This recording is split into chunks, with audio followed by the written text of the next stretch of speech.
I never imagined the man I once trusted to build a family with would become the person trying to destroy it. But here we are. He didn't show up to our daughter's birthday party, not a text, not a call, nothing. And just when I thought the humiliation was over, he demanded $1,850 for a party he had no part in, and when I said no, he called the police on me. This isn't just a story about a ruined birthday. It's about years of manipulation, financial control, and emotional blackmail, from a man who swore he loved me, and a family who never missed a chance to use me. But this time, I didn't break. This time, I fought back. Stay with me, because by the end of this story, you'll understand why I'll never forgive them, and why setting fire to those bridges was the best decision I ever made. Capítulo 1, the day he didn't show up.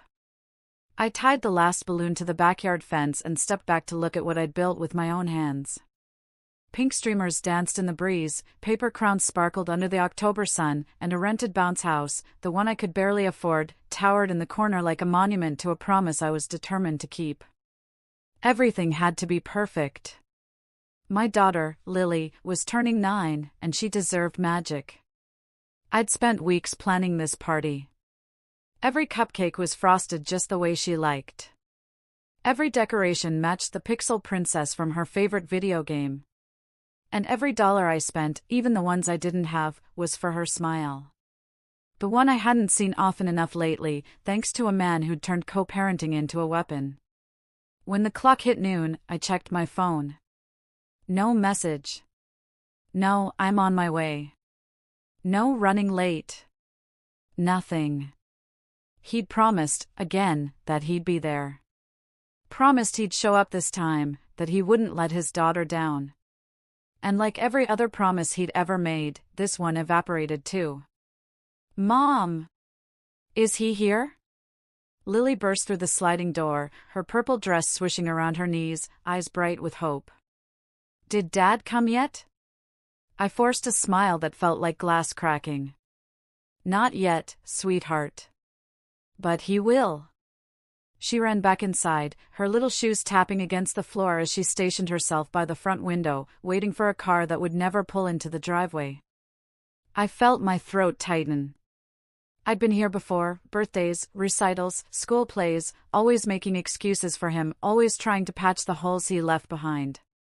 But something about today felt different. Maybe it was the way Lily's face lit up at every passing car. Maybe it was the way it dimmed each time they kept driving. One by one, her classmates arrived with their parents. They brought gifts, hugs, and cheerful happy birthdays. My mother didn't come. Neither did my sisters. And of course, neither did he. I stood there, smiling for the other parents, laughing at the right moments, playing hostess like nothing was wrong, but every time Lily glanced toward the gate, a part of me broke a little more. Mom, she whispered later, tugging at my sleeve as I refilled the snack bowl. Do you think Dad forgot? I crouched down so we were eye level. I don't think he forgot, baby. I think he just made a bad choice. She nodded, pretending that was enough. But I saw the truth in her eyes, the dull ache of a child learning too soon what disappointment feels like. By the time the cake was served, I'd mastered the art of pretending. I clapped the loudest, took 100 photos, and told Lily how proud I was of her. But when the candles went out, when the last friend left with a goodie bag, the silence in that backyard was deafening. I stood alone, staring at the empty chair that was supposed to be his. The one Lily had saved for him right next to hers. And for the first time, anger burned hotter than heartbreak. Because this wasn't just about a birthday party. This was about every missed promise, every manipulative text, every time he made me feel like I was the problem. It was about the family who said they loved us but never showed up unless they needed something. And deep down, a thought began to form. One that terrified me and thrilled me at the same time. Maybe it was time I stopped letting them treat us like we were disposable. Capítulo 2, the $1,850 insult. A week passed after Lily's party, and the sting of that empty chair still hadn't faded. She'd stopped asking why her dad hadn't shown up, but I could see the question lingering in her eyes. Every time she glanced at the framed photo on the mantel, the three of us smiling back when things were still salvageable, it was like watching her faith in people evaporate in real time. I was folding her lunchbox napkins into little hearts one morning when my phone buzzed. The message preview stopped me cold. Exciting news! Savannah's Suite 26 venue is booked, $1,850 per guest. Since Grandma's on a fixed income, you'll cover her share. Deadline, this weekend. At first, I thought it had to be some kind of twisted joke. My ex, Daniel, and his family had missed Lily's birthday completely, no gift, no visit, not even a damn phone call. And now they wanted nearly $2,000 for a party that had nothing to do with me or my daughter? Another message pinged before I could even process the first. Maya, you're the accountant. Just handle the deposit. Just handle it. As if they were asking me to pass the salt. As if their absence hadn't gutted my daughter on one of the most important days of her life. As if money, my money, was simply theirs for the taking. I sat at the kitchen table, staring at my bank balance. $4,213.47. Every cent of it earmarked for Lily's braces and overdue medical bills. There wasn't room for a single dollar of someone else's entitled fantasy. But entitlement had always been their native language. Daniel called later that afternoon, his voice smooth and condescending, the tone he used whenever he was about to ask for something unreasonable. Look, it's just money, he said. You know how important this party is to Savannah and the family. It's about keeping the peace. Peace? I snapped. You didn't even bother to show up for your own daughter's birthday, and now you're asking me for nearly $2,000 for someone else's?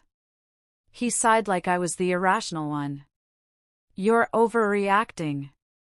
Family helps family. No, I said, my voice low but steady. Family shows up. Family keeps promises. Family doesn't disappear when it matters and then come crawling back with a price tag. There was a long pause before he spoke again, his tone colder now. You're really going to make this difficult, aren't you? I hung up without answering. My hands were trembling, but not from fear, from fury. Fury at myself for all the times I had made it easy. For every bill I'd paid, every favor I'd agreed to, every just this once that had slowly become a lifetime of obligation. I opened my banking app again. My thumb hovered over the send button, but instead of $1,850, I typed $1. In the memo line, I wrote a single word. Congratulations. It wasn't about the money anymore. It was about reclaiming something they'd stolen from me long ago, my boundaries. That night, I tucked Lily into bed and listened as she whispered a prayer under her breath. Please make Grandma like me again. The words cracked something deep inside me. They were never about liking her, they were about using us. And now, they were about to learn that their access to us was no longer guaranteed.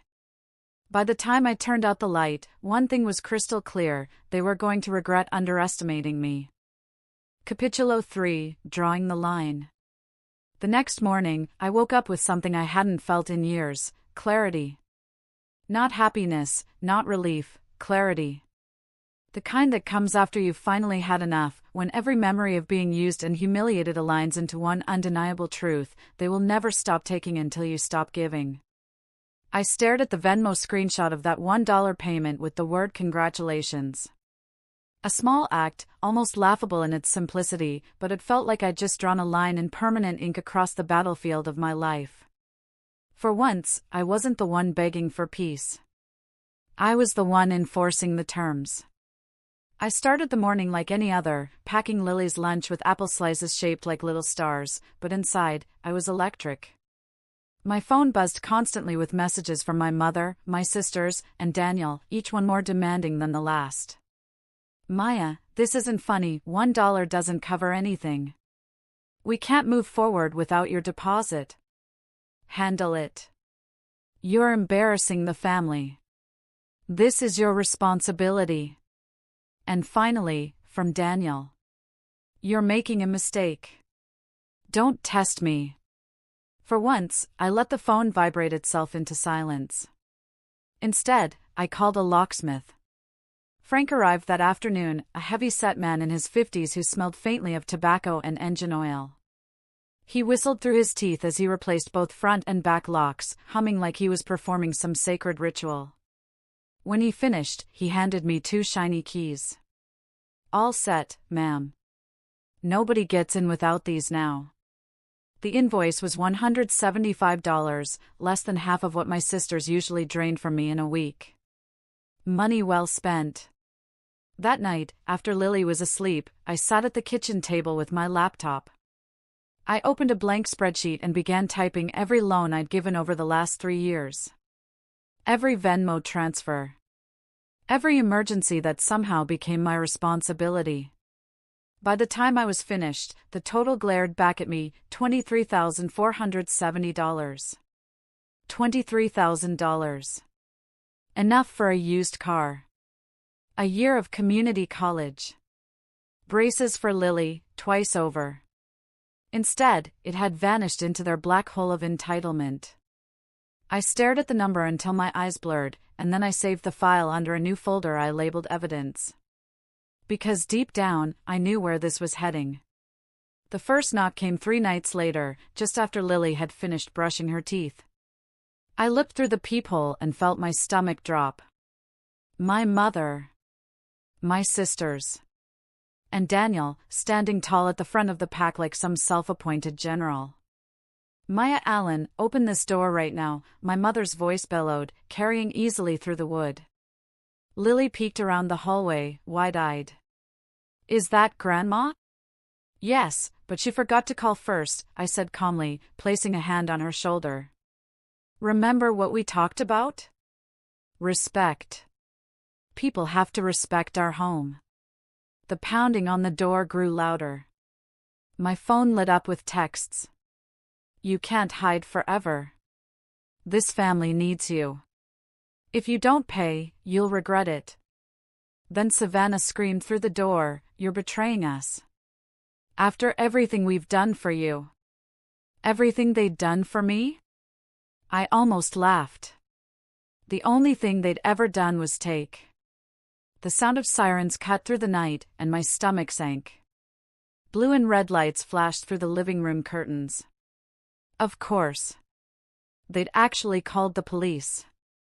When I opened the door, Officer Thompson stood on my porch. I recognized him, he'd coached Lily's soccer team last spring. His expression was professional, but there was a flicker of sympathy in his eyes. Evening, Ms. Allen, he said. We got a call about a family dispute. Something about withheld property and threatening messages. Behind him, my mother puffed up like a peacock. She's refusing to return what belongs to us. And she's harassing us with her stunts. I felt Lily's small hands clutch the back of my sweater as she hid behind me, her stuffed rabbit squeezed tight against her chest. Officer, I said, keeping my voice steady. There are no heirlooms here. No threats. Just me saying no, for the first time in years. I invited him inside, sat him at my kitchen table, and laid out everything. The texts. The emails. The Venmo requests. The spreadsheet of every dollar I'd poured into their endless demands. And finally, the screenshot of my $1 congratulations payment. I've been financially supporting them for years without repayment, I explained. Today, I changed the locks to protect myself and my daughter. They don't like that I've started setting boundaries. Officer Thompson scrolled through my evidence, his eyebrows rising higher with each swipe. When he finished, he leaned back in his chair and exhaled slowly. They're used to you carrying the load, he said. Now that you've stopped, they're panicking. That's not a crime on your part. That's you finally drawing the line. When he stepped back outside, I watched through the peephole as he spoke to my family. I couldn't hear his words, but I saw the way their confidence faltered.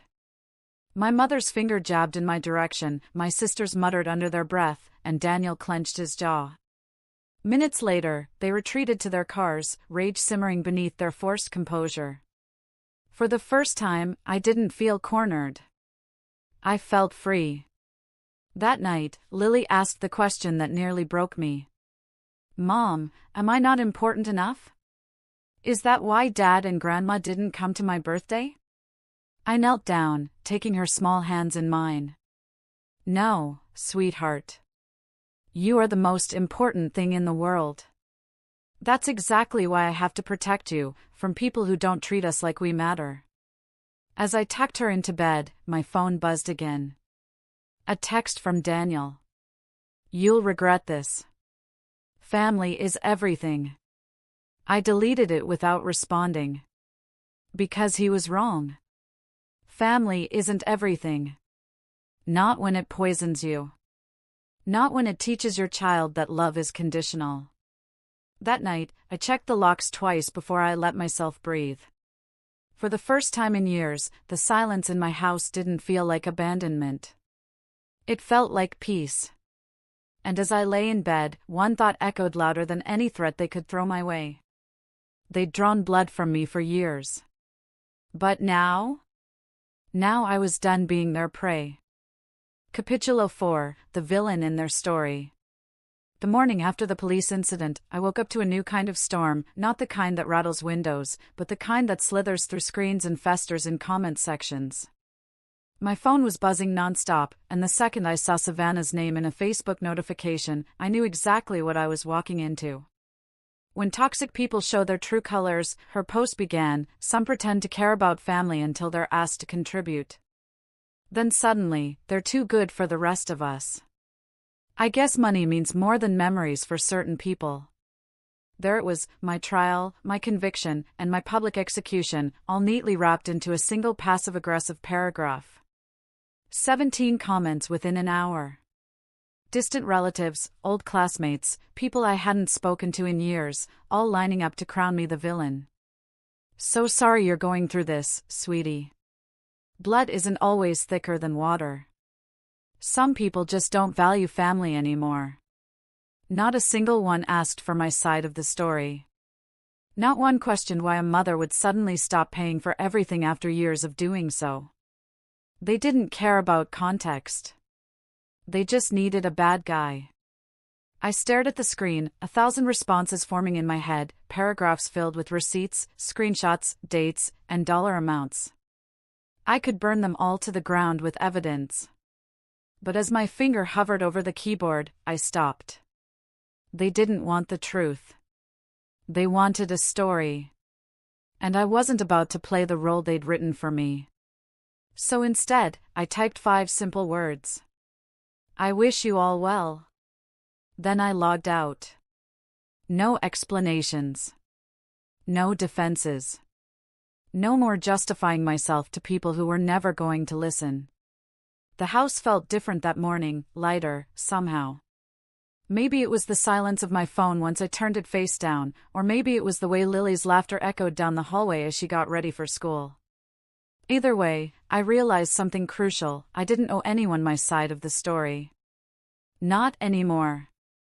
A few days later, the phone rang again. A number I didn't recognize. Against my better judgment, I answered. Maya, a rough, familiar voice said. It's Robert. Your father's brother. I nearly dropped the phone. Uncle Robert? I haven't heard from you since your high school graduation, he finished. I know. Listen, I heard what's been going on with Eleanor and the girls. My stomach twisted. How? Small town, he said with a dry laugh. Plus, your mother called me, trying to recruit allies. Thought you should know, you're not the first person she's done this to. His words hit me like a punch to the chest. What do you mean? Why do you think your father left? 20 minutes later, I was staring at an old photo Robert had texted me, my father at my 5th birthday party, his eyes hollow, shoulders slumped. The same defeated posture I'd seen in the mirror more times than I could count. She drained him for years, Robert said. When he finally stopped giving, she turned on him. And then she moved on to you. It was the first time anyone had said it out loud. And somehow, hearing it from someone who'd watched the same story play out decades earlier made everything click into place. This wasn't just my fight, it was a cycle. And I was going to be the one to break it. The support I never expected started trickling in after that. Mrs. Wilson from 2 doors down showed up with a casserole and a quiet promise that the neighborhood was watching out for me. Family can be wonderful, she said, or it can be quicksand. Don't let them drag you under. I opened the envelope tucked under the casserole dish and found a $200 gift card with a handwritten note, for Lily's needs. No strings attached. The contrast hit me so hard I had to sit down. Here were people who owed me nothing, people who hadn't taken a single cent or minute from me, and they were the ones showing up. Meanwhile, the people who claimed to love me were waging a digital war because I dared to say enough. It was around that time I started noticing something else. My finances, for the first time in years, made sense.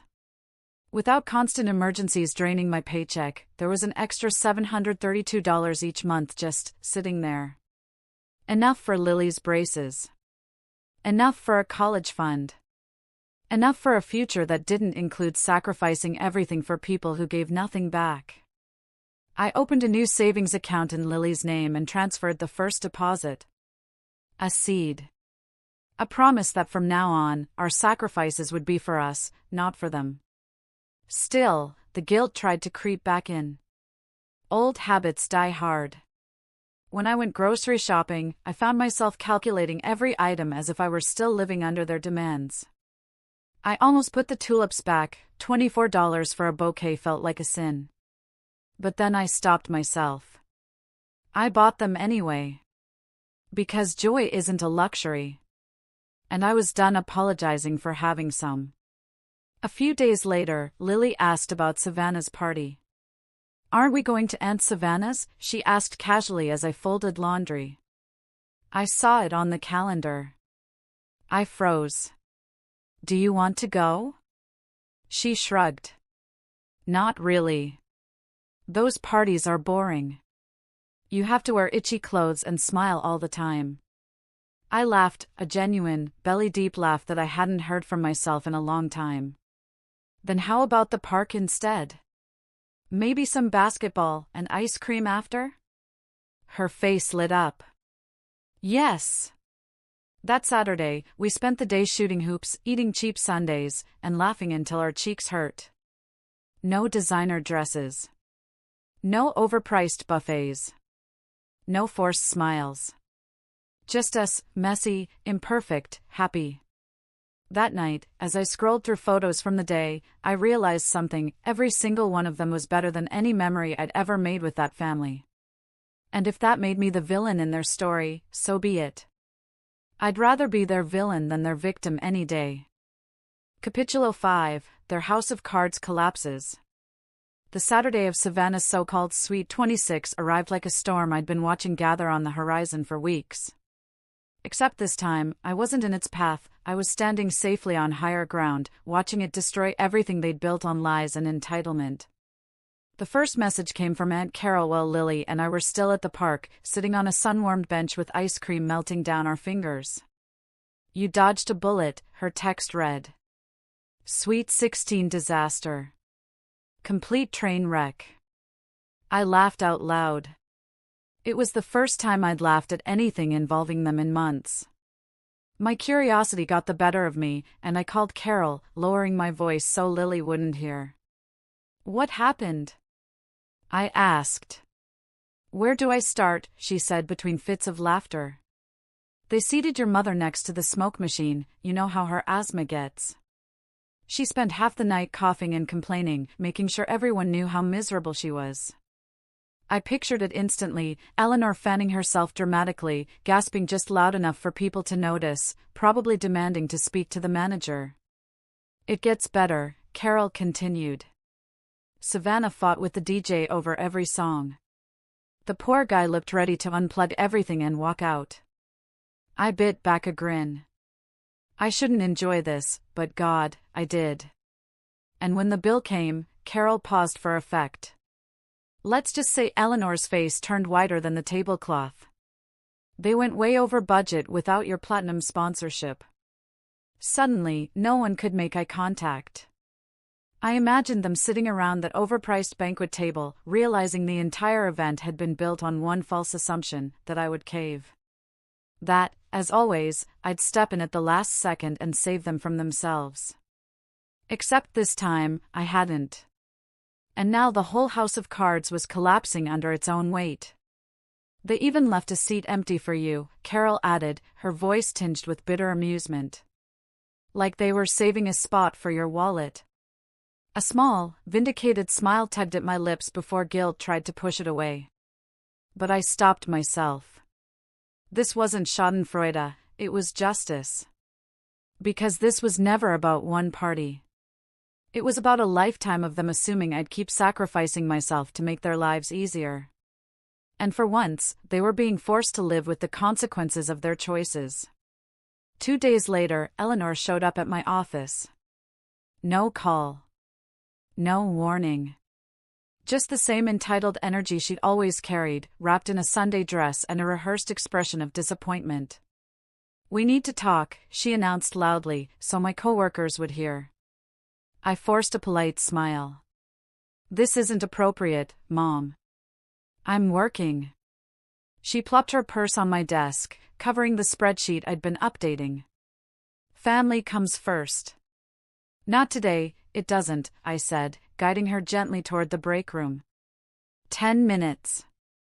Inside, she launched into a monologue that sounded suspiciously like something she'd memorized from a church sermon, all about forgiveness, unity, and how reconciliation is God's way. Pastor Wallace called me, she added dramatically, adjusting her pearls. He's concerned about the division in our family. I stared into my coffee cup. Did you tell him why we're divided? She waved a dismissive hand. Details don't matter when family is involved. But they did matter. They always had. And for once, I wasn't going to let her rewrite the story. Over the next week, the pressure campaign intensified. A handwritten note appeared in my mailbox, children need their grandmother. Think about what you're doing to Lily. Savannah's husband called, insisting that peace is worth the money.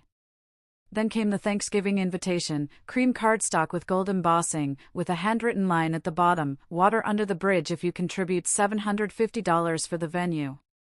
It was almost funny. They had learned nothing. They still thought I could be guilt-tripped, manipulated, bought. But something had changed in me. Every time they tried to pull me back into their orbit, I saw Lily's face on her birthday, small and hopeful, waiting for people who never came. And every time, I remembered the promise I'd made that night, never again. One evening, I sat at the kitchen table with an old photo in my hands. Christmas, 7 years ago. My father was still around back then. My mother hadn't yet crowned me the family's financial savior. We were all smiling, but I remembered the argument that followed 10 minutes later, when Dad questioned the credit card bill. That photo used to make me nostalgic. Now, it made me resolute. I slipped it into a drawer and replaced it with Lily's latest school photo, a gap-toothed smile, eyes bright with confidence. This was the future I was protecting. The next morning, I did something I should have done years ago. I drafted a letter, not a rant, not a plea, but a record. Every loan. Every unpaid debt. Every missed event. Every broken promise, organized by date and amount. And at the end, I included terms for any future contact, repayment of past debts, no financial requests, and above all, respect. The final sentence took me 3 attempts to write. This isn't about money. It's about dignity. I made 4 copies, one for my mother, one for each sister, and one for Pastor Wallace, with a cover letter explaining the manipulation he'd been unknowingly endorsing from the pulpit. Then I mailed them, certified. No more he said, she said. Now, the record spoke for itself. Days later, the fallout began. A relative called, furious. My mother's bridge group whispered about the letter. Savannah posted cryptic quotes about betrayal on Instagram. And through it all, I felt nothing but calm. Because for the first time in my life, I wasn't playing defense. I was building walls. Strong, necessary, immovable walls. And on my side of them, Lily and I were finally free to live without constant demands, constant guilt, and constant disappointment. They could rage all they wanted. They could spin the story however they pleased. But the reality was undeniable: their control over me had ended. And if they were struggling to stand on their own without my money propping them up? Good. It was about time. Capítulo 6: Life Without Them. 2 months passed after I sent those letters, 60 days of silence that felt like the first real breaths I'd taken in years. No desperate phone calls begging for loans. No guilt-laced messages demanding I drop everything for someone else's emergency. No entitled expectations disguised as family obligations. The quiet was unsettling at first. Then it became intoxicating. For the first time since Lily was born, our lives revolved around us. I spent Saturday mornings at the park instead of driving across town to help Savannah with her failing salon. We built blanket forts on rainy afternoons instead of sitting through passive-aggressive family dinners where every conversation ended with a request for money. And on Friday nights, we had movie marathons, no fake smiles, no polite small talk, just popcorn, pajamas, and peace. Lily changed, too. The shift was subtle at first: the way she walked with a little more confidence, the way she stopped glancing nervously at the front door during special occasions. But soon, it was undeniable. She laughed louder. She asked deeper questions. She stopped trying to earn love that should have been hers all along. Her teacher, Mrs. Langston, sent me a note one afternoon: "Lily seems so much more confident these days. Whatever you're doing, keep it up." What I was doing was simple: I was removing the poison.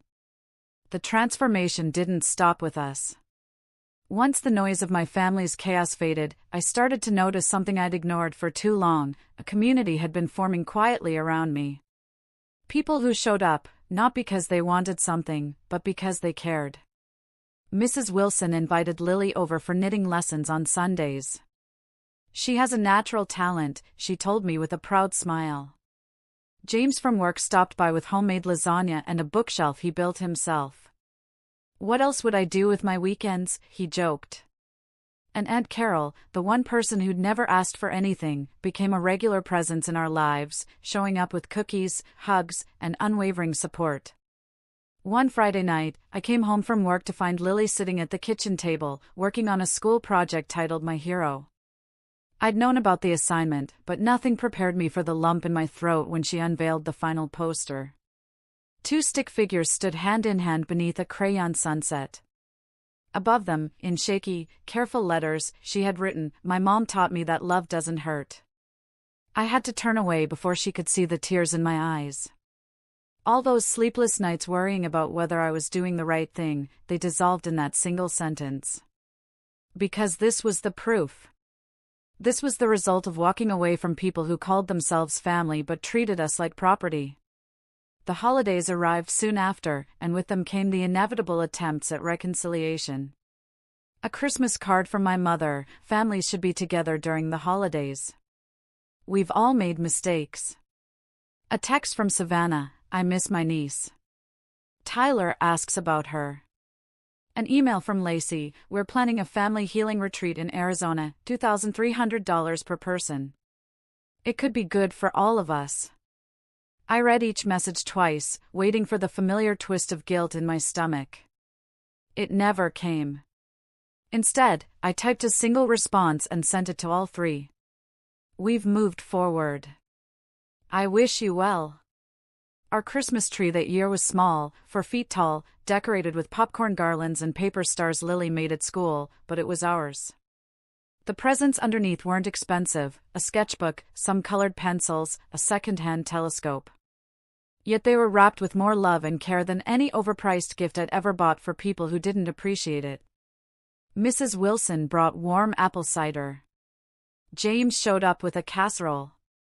Aunt Carol drove 3 hours just to spend the day with us, bringing along a leather-bound photo album titled Our Family of Two. On the first page, in elegant script, she had written, "Room to grow." For the first time in my adult life, I realized I wasn't missing anything. In fact, I'd been carrying too much. And the weight I'd set down, the guilt, the manipulation, the endless demands, had left space for something real to grow. January brought new beginnings. I joined a support group for single parents at the community center. February had me volunteering at Lily's school once a month. Even Uncle Robert started sending postcards from his travels, small notes reminding me that family can exist outside of bloodlines. And then, one afternoon in early spring, a letter arrived. The return address made my stomach clench, Eleanor. Inside was a single sheet of paper. No apologies. No acknowledgement of the pain they'd caused. Just one sentence written in her unmistakable script: "You'll regret turning your back on us." I smiled.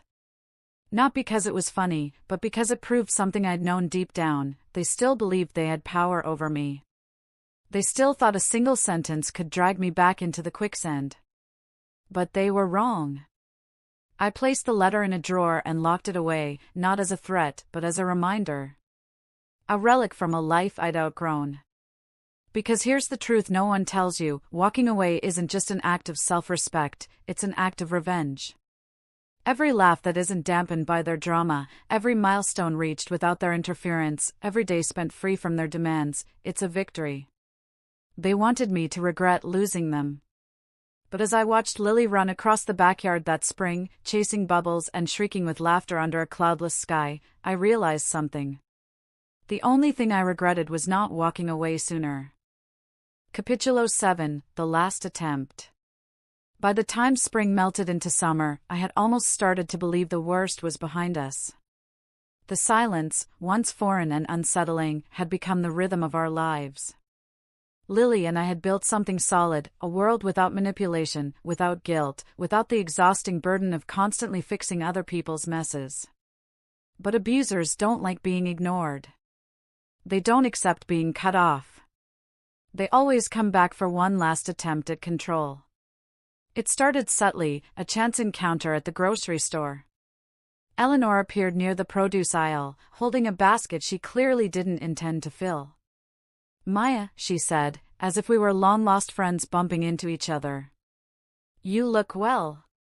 I nodded politely and kept walking. She followed. "It's been too long. I think Lily would love to see her grandmother." "Lily is doing just fine," I replied evenly. "And she sees the people who make her feel loved." Her smile faltered. "Don't be cruel. Family is family." "No," I said, my voice colder than I intended. "Family shows up. Family keeps promises. You didn't." I left her standing by the tomatoes, clutching her empty basket like it might fill the void I'd just carved into her narrative. The next attempt came through Savannah, a tearful voicemail about how life is too short to hold grudges. Then Lacey sent a photo of Lily from years ago, captioned, "Don't you want her to know her cousins?" Each message was designed to trigger guilt, to chip away at the boundaries I had fought so hard to build. Then came Daniel. And this time, he didn't bother with subtlety. He showed up at my door one Friday evening, unannounced, as Lily and I were setting the table for dinner. "We need to talk," he said, his tone sharp, his eyes cold. "No, Daniel," I said calmly. "You need to leave." He ignored me and stepped inside, his presence sucking the air out of the room. "This has gone far enough. You've made your point. You're angry. Fine. But you're not cutting me, or my family, out of Lily's life." I took a deep breath and gestured toward the door. "You had every opportunity to be in her life. You skipped birthdays. You broke promises. You called the police on me because I wouldn't give you money. This is the result of your choices. Don't make me take legal action," he warned. "I'll fight for custody." I almost laughed. You had 9 years to show up for her. You think a judge is going to hand you custody now because you suddenly decided you care? His jaw tightened. You're poisoning her against us. No, I said, stepping closer, my voice unwavering. You did that yourself. Every time you didn't show up. Every time you chose money or convenience over her. Every time you treated us like we were disposable. You taught her who you are. For the first time, Daniel looked uncertain. I think, deep down, he'd always believed I'd cave. That I'd fold the way I always did. But the woman standing before him wasn't the same one he used to manipulate. Leave, I said firmly. And don't come back here without a court order. He hesitated, then turned on his heel and stormed out, slamming the door behind him. Lily, who had been watching quietly from the hallway, walked over and slipped her small hand into mine. Are we okay, Mom? She asked softly. We're better than okay, I told her. We're free. I thought that might be the end of it. But manipulators rarely accept defeat gracefully.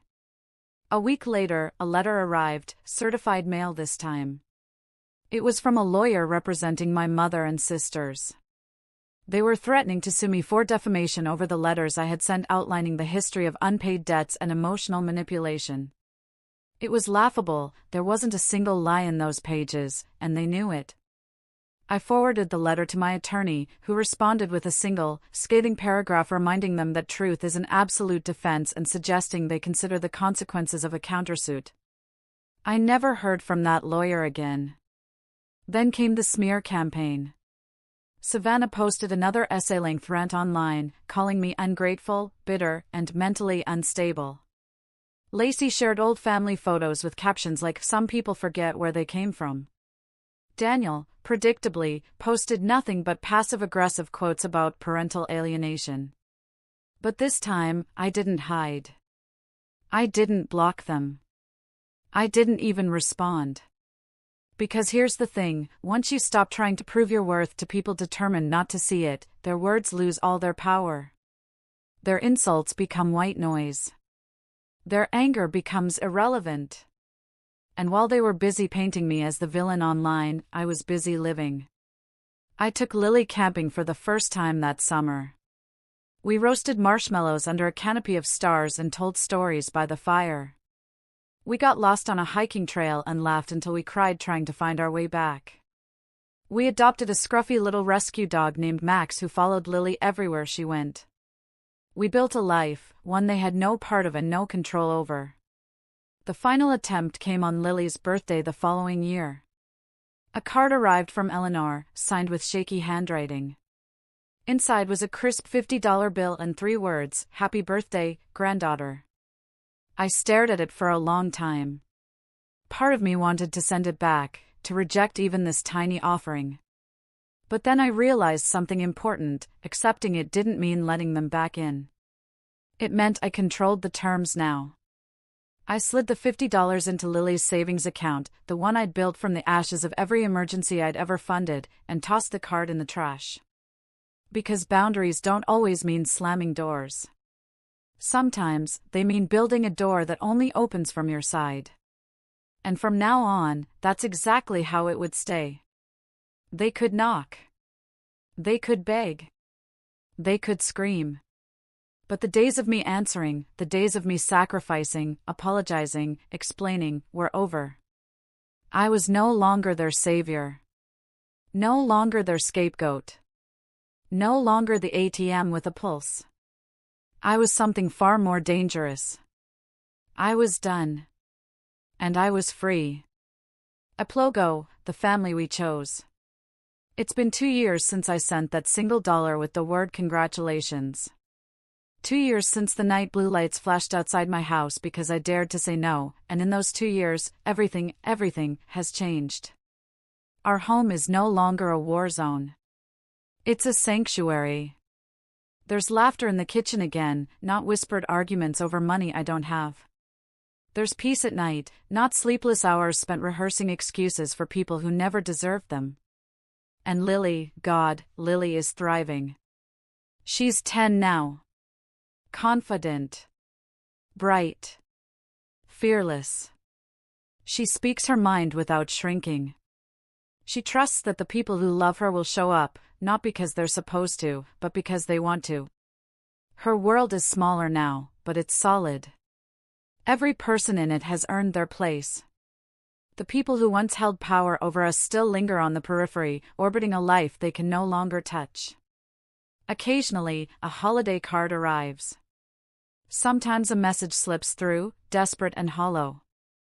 I read them, then delete them. Not out of spite, but because they no longer matter. I used to believe blood was a bond that couldn't be broken. That family was something you endured, no matter the cost. But I've learned something far more powerful. Family is not defined by DNA, it's defined by who shows up when it matters. Our family now includes Mrs. Wilson, who taught Lily how to knit and still brings banana bread on Sundays. James, who built our bookshelves and makes her laugh until she snorts.